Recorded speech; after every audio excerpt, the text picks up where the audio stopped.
بسم الله الرحمن الرحيم. وعن علي بن أبي طالب رضي الله عنهما قال: كنا مع النبي صلى الله عليه وسلم في جنازة فجعل ينكث الأرض بعود فقال: ليس منكم من أحد إلا وقد فرغ من مقعده من الجنة والنار.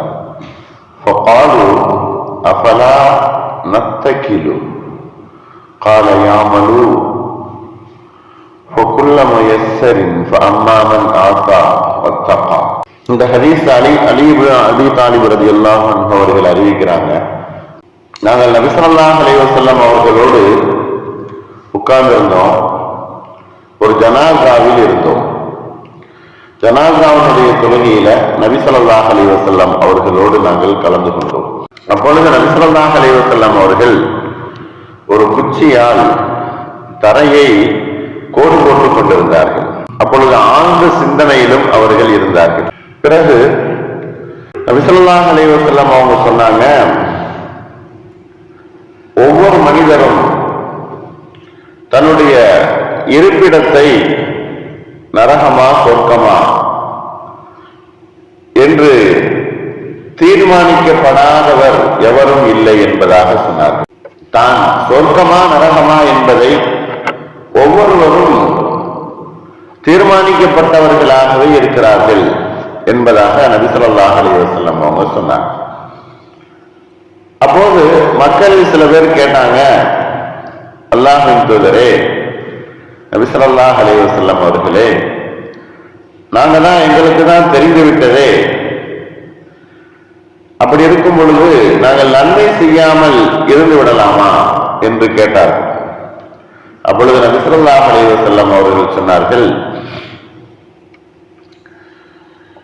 எவர் எந்த வழியிலே செல்லுகிறாரோ அந்த வழியை அல்லாஹ் அவருக்கு லேசுபடுத்தி கொடுப்பார். அவர் சொர்க்கத்தினுடைய வழியை செல்லக்கூடியவராக இருந்தால் அதனுடைய வழியை அல்லாஹ் லேசுபடுத்தி கொடுப்பார். நரகத்தினுடைய வழியிலே அவர் செல்லக்கூடியவராக இருந்தால் அதனுடைய வழியை அவர்களுக்கு அல்லாஹ் லேசுபடுத்தி கொடுப்பார். ஆகையினால் முடிந்த அளவு நீங்கள் நிறைய நன்மை செய்வதற்கே முயற்சிகளும் மேற்கொள்ளுங்கள் என்பதாக அல்லாஹ்வை அஞ்சி நல்லறங்களை மெய்ப்பிக்கக்கூடியவர்களாக சொர்க்கத்தினுடைய நல்ல வழியில் செல்வத்தை செலவு செய்வதையும் அதில் செல்லுவதையும் எளிதாக ஆக்குவோம் என்பதாக அல்லாஹ் கூறி காட்டுகிறார். அதற்கு ஒப்ப அம்மாமன் ஆத்தா வத்தகா சூரத்துல் லைல்ல வரக்கூடிய இந்த ஆயத்தை நபி ஸல்லல்லாஹு அலைஹி வஸல்லம் அவர்கள் ஓதினார்கள். எவர் ஒருவர் தன்னுடைய வழியை தேர்வு செய்கிறாரோ அவருக்கு நாம் அந்த வழியை லேசுபடுத்தி கொடுத்து விடுவோம். அப்ப நபி ஸல்லல்லாஹு அலைஹி வஸல்லம் அவங்க இந்த ஹதீஸ்ல சொன்ன விஷயம் என்ன அப்படின்னா, ஒவ்வொரு மனிதருக்கும் அல்லாஹ் தன்னுடைய விதியை, தக்தீரை அல்லாஹ் நிர்ணயம் செய்து விட்டார். அப்படி இருக்கும் பொழுது அவர் இவ்வளவு அமல்கள் செய்வார். உலகத்துல அவருடைய அமல்கள் சுவர்க்கத்திற்குரியதாக நரகத்திற்குரியதாக இருக்கும் என்பதை அல்லாஹ் முடிவு செய்து விட்டான் என்பதைத்தான் நபி ஸல்லல்லாஹு அலைஹி வஸல்லம் அவர்கள் கூறினார்கள். ஆனால் சஹாபாக்கள் கேட்ட கேள்வி என்னவென்று சொன்னா,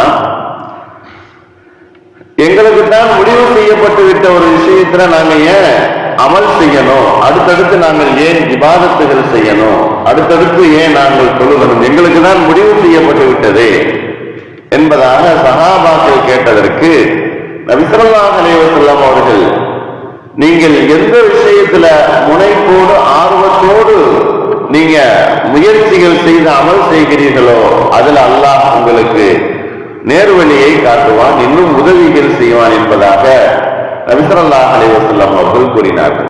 இந்த ஹதீஸ் அலி இப்னு அபீ தாலிப் ரலியல்லாஹு அன்ஹு அறிவிக்கிறாங்க. இமாம் புகாரி ரஹ்மத்துல்லாஹி அவர்கள் ஸஹீஹுல் புகாரியில 6217 நம்பர் ஹதீஸாக பதிவு செய்திருக்கிறார். இந்த ஹதீஸுடைய நோக்கம் மனிதர்கள் தனக்கு ஏற்படுத்தியிருக்கக்கூடிய விதியை நம்பியே செயல்பட்டு விடக்கூடாது.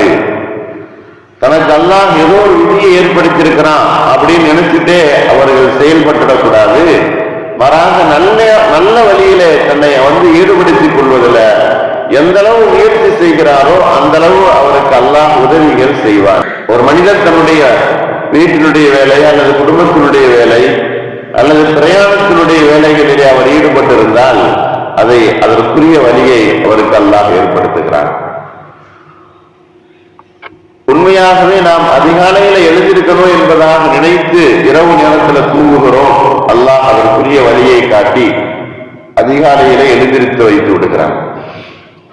உலகத்துல எத்தனையோ மனிதர்கள் படுத்தாங்க, ஆனால் எந்திரிக்க முடியாமல் அப்படியே இருந்து கொண்டிருக்கிறார்கள். உலகத்தில் எத்தனையோ மனிதர்கள் நல்ல விதமாக இருக்கணும் என்பதாக நினைக்கிறார்கள், ஆனால் அதற்குரிய வழியை அல்லாஹ் ஏற்படுத்தவில்லை.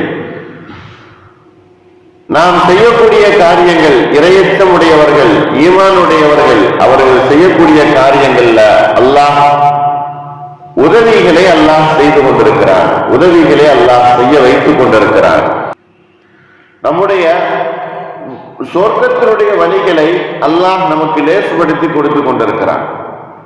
நாம் எவ்வளவு காசு பணங்கள் சம்பாதித்தாலும் அவைகளிலிருந்து நன்மைகள் ஏற்படாவிட்டால் நிச்சயமாக நாம் உலகத்திலேயும் நஷ்டவாளி, ஆகிராவிலேயும் நஷ்டவாளி. உலகத்தை பொறுத்த வரைக்கும் அல்லாஹ் பொருளாதாரத்தை ஒரு முக்கியமான அங்கமாக கொடுத்திருக்கிறான். அதையும் அல்லாஹ் அந்த மனிதருக்கு கொடுக்கிறான். ஆனா அதிலிருந்து அவர் செலவு செய்யாத போது, நன்மைகள் அந்த பொருளாதாரத்திலிருந்து அவர் செய்யாத போது நிச்சயமாக அவர் தன்னுடைய வழியை, மாற்றமான வழியை தேர்வு செய்கிறார் என்பதாக அர்த்தம். அல்லாஹ் கொடுத்திருக்கிறான், அல்லாஹ் செலவழிக்கக்கூடிய பொருளாதாரத்தை கொடுத்திருக்கிறான். ஆனா அவர் செலவழிக்காமல் அதிலிருந்து நன்மையை நாடாமல் அவர் தன்னுடைய தீமைகளை மட்டுமே அதில் சம்பாதித்துக் கொண்டிருக்கிறார் அப்படின்னு சொன்னா அவர் நரகத்தினுடைய வழியை தேர்வு செய்து கொண்டார். சொர்க்கத்திற்குரிய வழி என்ன? தன்னிடத்தில் இருக்கக்கூடிய எல்லா செயல்களிலேயும் கொஞ்சம் கொஞ்சம் நன்மையை அவர் ஏற்படுத்தி இருந்தால் அவர் சொர்க்கத்துக்குரிய வழியை அவர் செய்து இருக்கிறார் என்பதாக அர்த்தம். அல்லாஹ் எந்த ஒரு மனிதர் தன்னுடைய முதல் ஸ்டெப்பை நன்மைக்காக வேண்டி எடுத்து வைப்பாரோ அடுத்தடுத்த ஸ்டெப்புகளுக்கு, அடுத்தடுத்த அந்த நடைகளுக்கு அல்லாஹ் பொறுப்பேற்றுக் கொள்கிறான். எந்த காரியத்திற்காக வேண்டி அவர் முதலாக அவருடைய எண்ணங்கள் விடுகிறதோ அந்த எண்ணத்தினுடைய உருவமாக அவருடைய பின்னால் நடைபெறக்கூடிய செயல்கள் எல்லாம் விடுகிறது.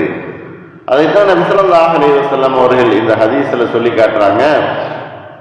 ஒரு மனிதர் தான் தேர்ந்தெடுக்கக்கூடிய வழி அது நன்மையான வழியாக இருந்துச்சு அப்படின்னு சொன்னா அதை லேசுபடுத்தி கொடுத்து அல்லாஹ் அவருக்கு சொர்க்கத்தை வழங்கிடுவான். அவர் தேர்ந்தெடுக்கக்கூடிய வழி ஒவ்வொரு நாளும் நரகத்திற்கு செல்லக்கூடிய வழியாக இருந்துச்சு அப்படின்னா அதையும் அல்லாஹ் அவருக்கு லேசுபடுத்தி கொடுப்பான். அவர் நரகத்திற்கு போய் சேர்ந்து விடுவார். ஆகையினால உலகத்துல நாம் அல்லாஹ்வின் மீது நம்பிக்கை வைக்க வேண்டுமே தவிர நம்முடைய விதியின் மீது நம்பிக்கை வைப்பதல்ல. நம்முடைய விதி அல்லாஹ் எழுதப்பட்டது. அது எப்படி வேண்டாலும் அல்லாஹ் தன்னுடைய மனிதர்களுடைய செயல்களை கொண்டு மாற்றி விடுவான். உலகத்துல ஒரு மனிதர் நல்ல மனிதராக இருக்கணும் என்பதாக எழுதப்பட்டிருக்கும், ஆனா அவருடைய இறுதி முடிவு கெட்டதாக ஆகிவிடும். ஒரு மனிதருக்கு கெட்ட முடிவு என்பதாக, கெட்ட மனிதர் என்பதாக எழுதப்பட்டிருக்கும், ஆனா அவருடைய இறுதி முடிவு நல்லதாக ஆகிவிடும். இப்படியாக விதியின் மீது நம்பிக்கை வைக்காமல் உங்களுடைய அமல்கள் மீது நம்பிக்கை வைத்து நீங்க செயல்படுங்கள் என்பதைத்தான் நபி ஸல்லல்லாஹு அலைஹி வஸல்லம் அவர்கள் இந்த ஹதீஸ்ல சொல்லி காட்டுகிறார்கள். நபி அவர்கள் சொன்னது போன்று நன்மையான செயல்களிலே அதிகமாக செய்து சொர்க்கத்தை அடையக்கூடிய பாக்கியத்தை அல்லாஹ் நம் எல்லோருக்கும் தந்தல் புரிவானாக. வாஹிர் தாவானா அல்ஹம்துலில்லாஹி ரப்பில் ஆலமீன். அஸ்ஸலாமு அலைக்கும் வரஹ்மத்துல்லாஹி வபரகாத்துஹு.